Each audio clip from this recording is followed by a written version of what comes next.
Hello दोस्तों, बिहार समाचार में आप सभी का स्वागत है। दोस्तों, आज के इस वीडियो में बिहार के तमाम बड़ी खबरें जो आपके लिए जरूरी है उसे देखेंगे। तो फटाफट से आप सभी इस वीडियो को एक प्यारा लाइक जरूर कर दे और आप बिहार के किस जिले में रहते हैं साथ ही हमें नीचे कमेंट करके जरूर बताएं। साथ ही आपके मन में अगर कोई भी सवाल हो तो आप हमें नीचे कमेंट करके जरूर पूछें। खबर में देखिए, आज बिहार आने वाले हैं अमित शाह। दौरे से ठीक पहले सीमांचल में बांग्लादेशी घुसपैठों के मुद्दे पर भाजपा के तेवर गर्म। जी हां, केंद्रीय गृह मंत्री अमित शाह 23 सितंबर को सीमांचल के 2 दिवसीय दौरे पर पूर्णिया पहुंच रहे हैं। शुक्रवार को पूर्णिया के इंदिरा गांधी स्टेडियम में जन भावना रैली को गृह मंत्री संबोधित करेंगे, जबकि अगले दिन यानी 24 सितंबर को शनिवार को किशनगंज में 2 अलग अलग बैठकों में शिरकत करेंगे। गृह मंत्री के आगमन से ठीक पहले भाजपा ने सीमांचल में बांग्लादेशी घुसपैठों का मुद्दा उठाया है। गृह मंत्री के सीमांचल दौरे को कई मायनों में अहम माना जा रहा है। भाजपा अमित शाह के कार्यक्रम की तैयारी को अंतिम रूप देने में जुटी हुई है। गृह मंत्री के दौरे से पूर्व भाजपा के प्रदेश अध्यक्ष डॉक्टर संजय जायसवाल ने बांग्लादेशी घुसपैठों के मुद्दे को उठाया है। उन्होंने कहा कि सीमांचल में अनेक समस्या खड़ी हो रही है।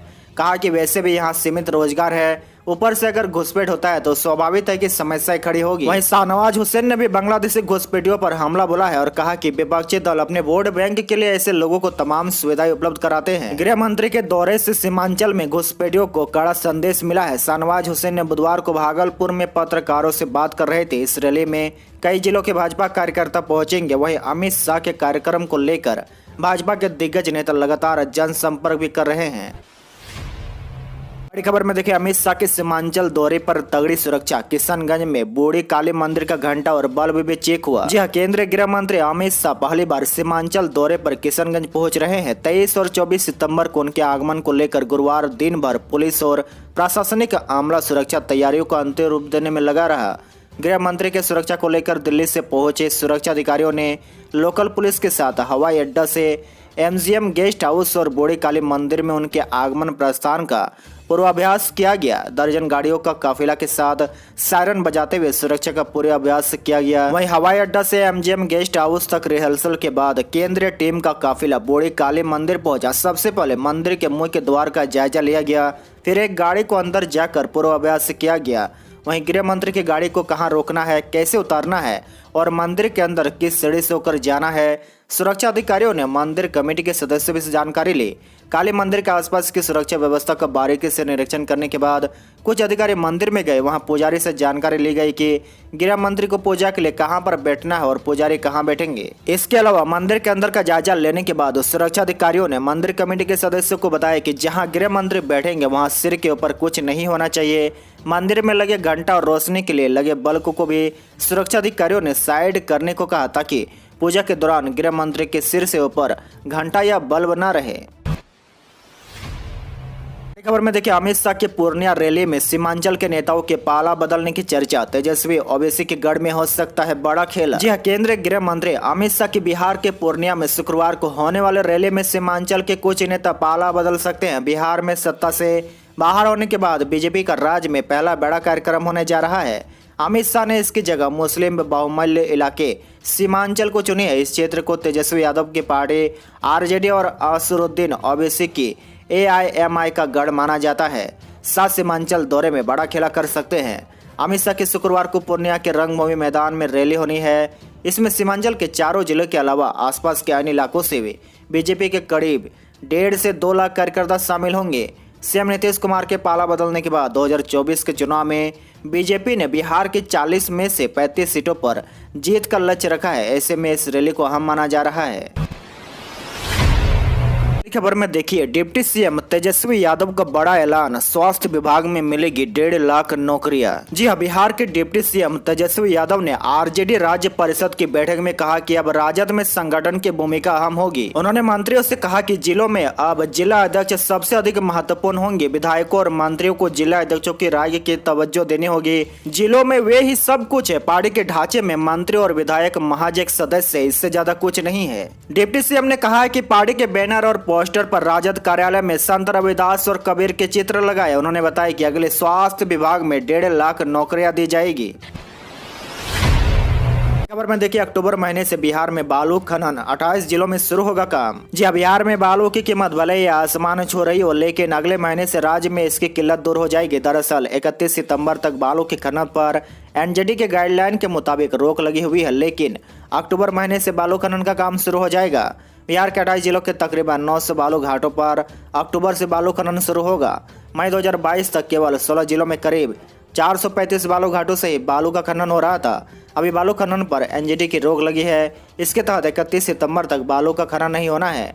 नदियों में 3 मीटर से अधिक की खुदाई नहीं हो सकेगी।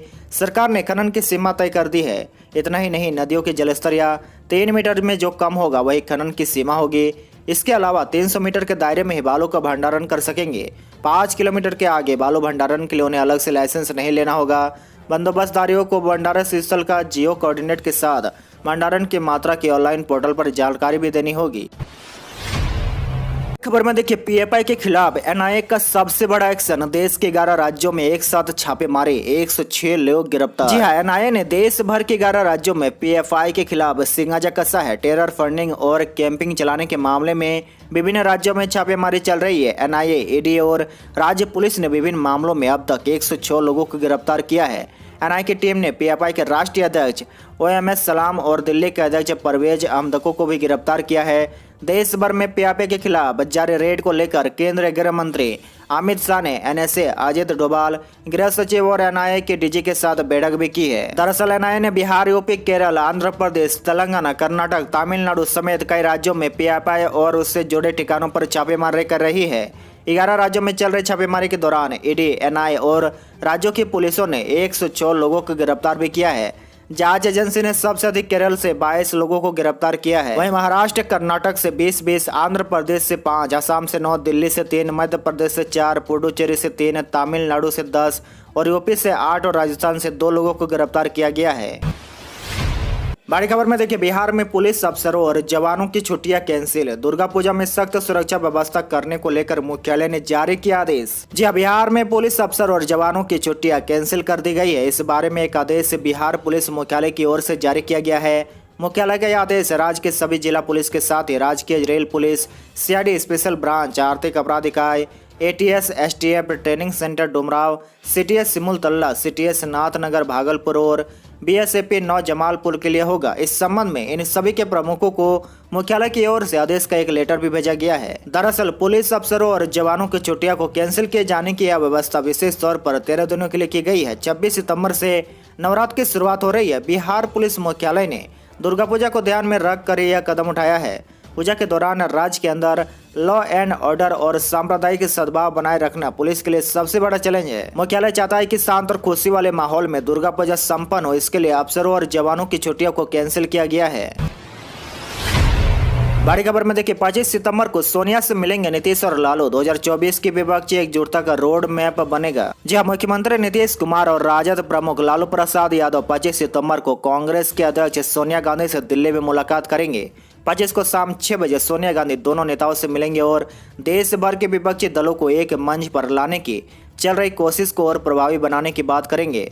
बता दें कि नीतीश कुमार विपक्ष को एक मंच पर लाने की कवायद को लेकर दिल्ली में 5 से 7 सितंबर तक थे। इसी बीच वे कांग्रेस नेता राहुल गांधी, दिल्ली के मुख्यमंत्री अरविंद केजरीवाल समेत विभिन्न दलों के शीर्ष नेताओं से विपक्ष को एकजुट करने की बात की थी। तब सोनिया गांधी विदेश में थे, जिस कारण उनसे इस मुलाकात नहीं हो सकी थी। बड़ी खबर में देखिए, पटना और सारण जिले में शिक्षक नियोजन 6वें चरण की काउंसलिंग का नया शेड्यूल हुआ जारी। जी हाँ, शिक्षा विभाग, बिहार सरकार, पटना ने शिक्षक नियोजन जिन जिलों में 6वें चरण की शिक्षक नियोजन प्रक्रिया निर्धारित शेड्यूल में पूरी नहीं की जा सकी है, उन जिलों के लिए नया काउंसलिंग शेड्यूल जारी किया गया है। बिहार शिक्षक भर्ती 6वें चरण के नियोजन में शेष रह गए अभ्यर्थी अब संबंधित काउंसलिंग सेंटरों में 19 सितंबर से 29 सितंबर 2022 तक आवेदन कर सकेंगे। आवेदन के आधार पर पहली प्रोविजनल मेगा सूची 13 अक्टूबर 2022 को जारी की जाएगी। मेगा सूची पर आपत्तियों को निराकरण की अंतिम तिथि 2 नवंबर 2022 निर्धारित की गई है। बड़ी खबर में देखिए, नीतीश कुमार का बड़ा फैसला, बिहार में सरकारी कर्मियों को इस माह 26 को मिलेगा वेतन। जी, राज्य सरकार प्रदेश के 4 लाख से अधिक राज्य कर्मियों को इस बार दशहरा और अन्य पर्व को देखते हुए 26 सितंबर से ही वेतन का भुगतान शुरू कर दिया जाएगा। मुख्यमंत्री नीतीश कुमार के निर्देश पर वित्त विभाग ने यह फैसला लिया है। अब तक माह के अंतिम कार्य दिवस पर वेतन भुगतान होता था। वित्त मंत्री विजय कुमार चौधरी ने बताया कि समय से पहले वेतन मिलने से राज्य कर्मी भक्ति और उल्लास के साथ पर्व त्योहार मना सकेंगे। 2 सालों में कोरोना से ऐसा नहीं हो पा रहा था, ऐसे में राज्य के लोग त्योहार सही तरीके से नहीं मना पाए हैं। इस साल सरकार लोगों को त्योहार मनाने में कोई आर्थिक परेशानी न हो, इसके लिए समय से पूर्व वेतन निर्गत करने का फैसला लिया गया है। बड़ी खबर में देखिए, बिहार से अब उड़ान होगी सस्ती। सरकार ने टरबाइन फ्यूल पर वैट दर घटाकर किया 4%। जी हाँ, बिहार सरकार ने विमानों की आवाजाही को बढ़ाने के लिए वैट दरों में भारी मात्रा में कमी की है। राज्य कैबिनेट ने गया हवाई अड्डा एविएशन टरबाइन फ्यूल पर लगने वाले वैट की दर को 29% से घटाकर 4% करने की स्वीकृति दी है। इस निर्णय से गया हवाई अड्डा पर सस्ता एविएशन टरबाइन फ्यूल मिलने से न केवल विमानों की संख्या बढ़ेगी, बल्कि इससे ईंधन की खपत में भी वृद्धि होगी।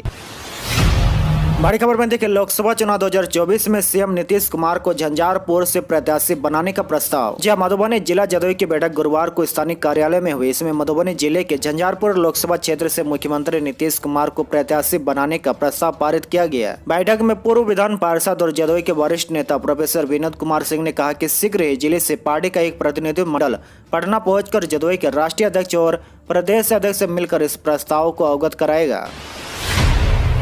बड़ी खबर में देखिए, बिहार में लिंग अनुपात में बड़ी गिरावट। 5 साल पहले प्रति 1000 लड़कों पर 934 बेटियां थी, अब घटकर 908 हो गई है। जब बिहार राज्य आज भी विसंगति से जूझ रहा है, हमारे बच्चों का लिंग अनुपात चिंताजनक अनुपात में गिरा है। नेशनल फैमिली हेल्थ सर्वे 5 के आंकड़ों के ही परिदृश्य से परस रहे हैं। सर्वाधिक गिरावट मुजफ्फरपुर में है।